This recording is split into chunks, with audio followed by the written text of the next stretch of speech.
اللہ تبارک و تعالی نے قرآن مجید یہ اعتراض نہیں ہوئے گا آپ ہاتھ جوڑ کر. ان الصلاۃ تنہی عن الفحشاء والمنکر، بے شک نماز ایک ایسی چیز ہے جو بے حیائی اور برائی کے کاموں سے روکتی ہے. نماز بندے کو اللہ تبارک و تعالیٰ کا قرب بخشتی ہے. تو میں یہ سوچوں کہ اگر میں فجر کی نماز کے اندر کھڑا ہوا، اللہ تبارک و تعالیٰ کی بارگاہ کے اندر میں نے کہا الحمدللہ رب العالمین، اللہ تبارک و تعالیٰ نے، یہ حدیث قدسی ہے، پیارے آقا علیہ الصلوۃ والسلام نے نقل فرمائی کہ اللہ تبارک و تعالیٰ کے جواب ارشاد فرماتے ہیں فرشتوں کے سامنے، اے میرے فرشتوں، میرے بندے نے حمد بیان کی ہے. پھر بندہ کہتا ہے مالک یوم الدین، ایاک نعبد و ایاک نستعین. پھر آگے جا کر بندہ دعائیں کرتا ہے، اللہ تبارک و تعالیٰ ہر آیت کے بدلے میں بندے کو جواب عطا فرماتا ہے. اب میں یہ سوچوں کہ جب میں نماز کے اندر کھڑا ہوتا ہوں، کیا میری دلی کیفیت ذہن حاضر ہوتا ہے نماز پڑھتے ہوئے؟ آخر میں حدیث قدسی کے الفاظ ہیں، جب بندہ کہتے ہیں نا اهدنا الصراط المستقیم صراط الذین انعمت علیہم غیر المغضوب علیہم ولا الضالین. اللہ تبارک و تعالیٰ ارشاد فرماتے ہیں میرے بندے نے مجھ سے جو کچھ مانگا میں نے وہ سب کچھ عطا فرمایا. سبحان اللہ. لیکن یہ بندے اس کو اللہ تبارک و تعالیٰ عطا فرماتا ہے جس کی یہ سوچ اور یہ فکر، دل، دماغ، یہ ساری چیزیں حاضر ہوتی ہیں. اللہ تبارک و تعالیٰ کی بارگاہ کے اندر وہ تمنا کر کے تڑپ کر کے مانگ بھی رہا ہوتا ہے کہ یا اللہ مجھے سیدھا رستہ عطا فرما. اگر وہ دلی کیفیت اور وہ روحانی کیفیت نہیں ہے، بندے کا ذہن ہی حاضر نہیں ہے، بندہ نماز پڑھ رہا ہے، بندے نے نماز پوری پڑھ لی، بندے کو پتہ ہی نہیں چلا، تو پھر اس کو کچھ بھی میسر نہیں ہے. اسی انداز کے اندر جب بندہ کسی محفل کے اندر جائے تو بندہ یہ سوچ کر جائے کہ جو کچھ میں نے یہاں سیکھنا ہے اس پر عمل بھی کرنا ہے. خالی بندہ سیکھ لے، بندے کو مزہ آ جائے، بندہ کہ واہ جناب کیا ہوا، لیکن بعد میں کچھ پتہ ہی نہیں میں نے سیکھا کیا ہے. تو ہم نے یہاں اس محفل پاک کے اندر یہ نیت کرنی ہے، یہ ارادہ کرنا ہے، جو کچھ سیکھنا ہے پھر اس پر عمل پیرا بھی ہونا ہے.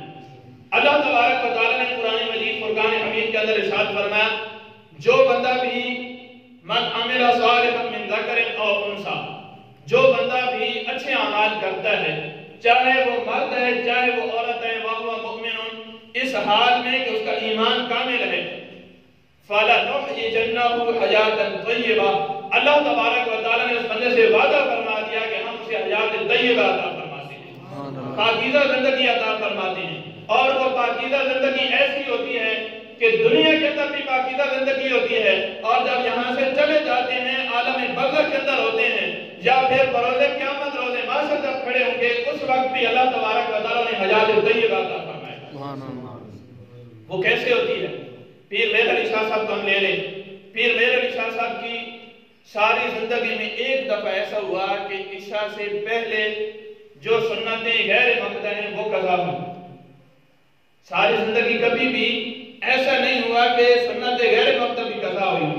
ہم بزرگوں کی سیرت اور ان بزرگوں کی ہم یادگاری مناتے ہیں، ان لوگوں کے ہم آراز کو مناتے ہیں، ان لوگوں سے محبت اور عقیدت کو دعوت کرتے ہیں، لیکن ان کا کردار کس انداز کے اندر ہے کہ ساری زندگی میں صرف اور صرف ایک دفعہ ایسا ہوا کہ عشاء کی غیر مقطع سنتیں قضا ہوں. پیارے آقا علیہ الصلوۃ والسلام خواب کے اندر جلوہ افراز ہو جائیں اور فرمائے بیٹے عشاء کی سنتیں چھوڑ دی ہیں.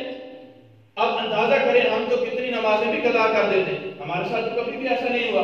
کوئی بزرگ کبھی آئے ہوں ہمارے خواب کے اندر کہ حضرت صاحب آپ نے نماز قضا کر دی. وجہ یہ ہے کہ ہماری وہ روحانیت اور ہماری پہنچ بھی تو نہیں ہوتی. ہم نماز بھی قضا کرتے ہیں تو بڑی خوش دلی کے ساتھ ہمیں فکر ہی نہیں ہوتی. مؤذن کہہ رہا ہوتا ہے حی علی الصلاۃ حی علی الفلاح، آؤ نماز کی طرف، آؤ کامیابی کی طرف. مؤذن بلا رہا ہے، ہم کامیابی ڈھونڈ رہے ہیں، کبھی بستر کے اندر ڈھونڈ رہے ہیں، کبھی بینک بیلنس کے اندر ڈھونڈ رہے ہیں، کبھی گاڑیوں کے اندر ڈھونڈ رہے ہیں. کامیابی یہ نہیں، کامیابی اس پاک در کے اندر ہے جس کے بارے میں صبح صبح بھی جب اٹھتا ہے نا مؤذن تو مؤذن کہتا ہے حی علی الصلاۃ حی علی الفلاح، آؤ نماز کی طرف، آؤ کامیابی کی طرف. الصلاۃ خیر من النوم، یہ نماز نیند سے بہتر ہے. لیکن ہم کہتے ہیں ہمیں کوئی فکر ہی نہیں، ہمیں کوئی سوچ ہی نہیں ہے. بس ہمارا مقصد حیات کو ہے کہ یوں بن گیا کہ میں نے بینک بیلنس بنانا ہے، میں نے گاڑیاں خریدنی ہیں، میں نے کوٹھیاں اور محلات لینے ہیں، لیکن کبھی بھی ایسا نہیں کرنا کہ اللہ تبارک و تعالیٰ کی بارگاہ کے اندر جھکنا ہے. اگر ہم ان بزرگوں کی سیرت کو دیکھیں جنہوں نے اپنی پوری زندگیاں اللہ تبارک و تعالیٰ کے احکامات کی بجا آوری کے اندر گزاری تو پھر اللہ تبارک و تعالیٰ انہیں دنیا اور آخرت کے اندر دونوں کے اندر حیات طیبہ عطا فرماتے ہیں.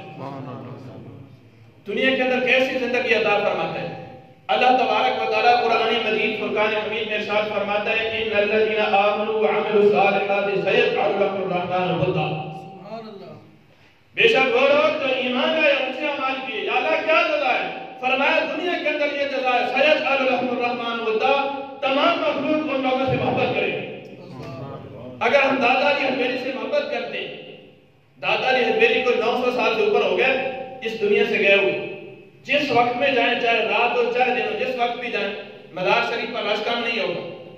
کیوں کہ اللہ تبارک و تعالیٰ نے فرمایا سیجعل لهم الرحمن ودا. بے شک وہ لوگ جو ایمان لائے اور اچھے اعمال کیے ان کی جزا یہ ہے کہ دنیا کے اندر لوگ ان سے محبت کریں گے. آخرت کی جزا الگ سے ہے، لیکن دنیا کی جزا یہ اللہ تبارک و تعالیٰ بندوں کو عطا فرماتا ہے. ہر بندہ ان سے محبت اور عقیدت رکھتا ہے. پھر میرا وشواسات سے اگر ہم محبت کرتے ہیں تو یہ رب کا وعدہ ہے سیجعل لهم الرحمن ودا کہ لوگ ان سے محبت کریں گے. سیدنا عبد القادر جیلانی قدس سرہ الربانی جن کے یہ اثار ثواب کے لیے ہم یہاں پر جمع ہوئے، وہ اس وجہ سے ہوئے کہ اللہ تبارک و تعالیٰ کا حضرت سیدنا عبد القادر جیلانی رحمۃ اللہ تعالی 14ویں صدی کے 1000 سال گزر گئے، پھر بھی لوگ محبت اور عقیدت رکھتے ہیں. کیوں رکھتے ہیں؟ اس وجہ سے کہ اللہ تبارک و تعالیٰ کا ان سے وعدہ ہے سیجعل لهم الرحمن ودا کہ لوگ ان سے محبت اور عقیدت رکھیں گے. اگر ہم بھی ان کاموں کے اندر شروع ہو جائیں، ہم بھی ان بزرگوں کا جس انداز کے اندر ہم محبت اور عقیدت رکھتے ہیں، یہ تو رب کا ان سے وعدہ ہے کہ لوگ ان سے محبت کریں گے. اس محبت اور عقیدت کے اندر اگر ہم بھی اپنا کردار اپنا اسی انداز کے اندر شروع کر دیں تو اللہ تبارک و تعالیٰ ہمیں بھی حیات طیبہ عطا فرمائے گا. کوئی یہ شرط نہیں لگائی، فرمایا ان اکرمکم عند اللہ اتقاکم.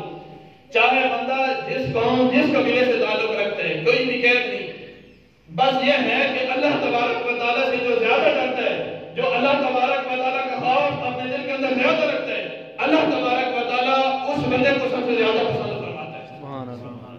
اب میں یہ سوچوں جن بزرگوں سے جن لوگوں سے عقیدت اور محبت رکھتا ہوں ان کا کردار کس انداز کے اندر اپناتا ہوں، پھر اللہ تبارک و تعالیٰ خوف اور ڈر میرے اندر کس انداز کے اندر ہے.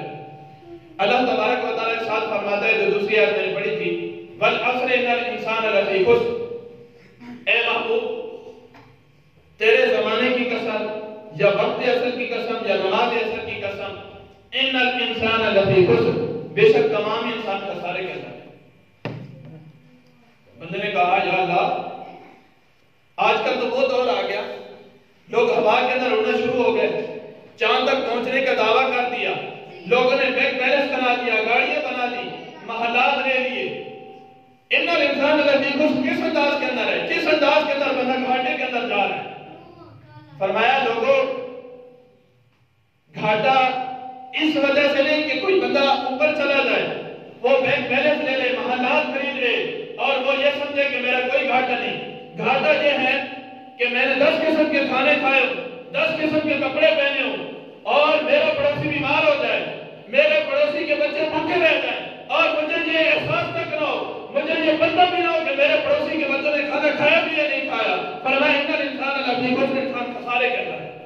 آج ہم دیکھتے ہیں ہمارے پڑوسیوں کے کیا حالات ہوتے ہیں، ہمیں پڑوسیوں کے بارے میں پتہ بھی نہیں ہوتا. بزرگوں نے جہاں تک لکھا کہ اگر کوئی پڑوسی غریب اور اس کے ساتھ والا امیر ہے، اگر وہ فروٹ اپنے گھر کے اندر لے کر آتا ہے تو اس کے چھلکے باہر نہ پھینکیں.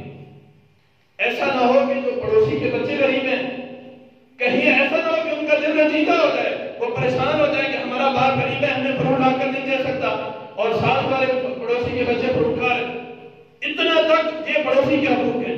پھر رشتے داروں میں، پھر بہن بھائیوں میں، پھر والدین میں، ہر ایک کا اپنا حقوق ہے. ہر بندے کے اپنے حقوق ادا کرنے میں ہم اتنے غافل ہو گئے کہ ہمیں یہ پتہ نہیں ہوتا کہ ہم کہاں پر کھڑے. نہ ہمیں انسانوں کے حقوق کا پتہ، نہ جانوروں کے حقوق کا پتہ، نہ والدین کے حقوق کا پتہ. والدین ساتھ بیٹھ ہوتے ہیں، یہ نوجوان طبقہ بیٹھا ہے سوشل میڈیا. والد صاحب نے پوچھا بیٹا طبیعت ٹھیک ہے، نماز پڑھی ہے؟ جی ابو جی ٹھیک ہے. بیٹا آج اسکول جانا ہے؟ جی ابو جی جانا ہے.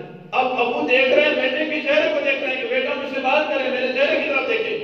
وہ باپ اور وہ ماں جنہوں نے ساری رات جاگ کر صرف اور صرف اپنی اولاد کی خدمت اور اپنی اولاد کی پرورش کے لیے اپنی جانیں قربان کر دی، ساری رات اپنی نیندیں قربان کر دی، لیکن بیٹے کو یہ بھی حیا نہیں آتا یار میرا والد مجھ سے بات کر رہا ہے، میری والدہ مجھ سے بات کر رہی ہے، بیٹا ناشتہ کرنا ہے؟ جی ابھی کرنا ہے.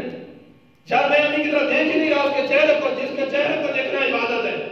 پیارے آقا علیہ السلام نے ارشاد فرمایا جو اپنی محبت اور عقیدت کے ساتھ اپنی والدہ کی طرف دیکھتا ہے اللہ تبارک و تعالیٰ سے حج مقبول کا ثواب عطا فرماتا ہے۔ ایک صحابی کھڑے ہو گیا اس کی یا رسول اللہ کہ کوئی بندہ 100 بار دیکھے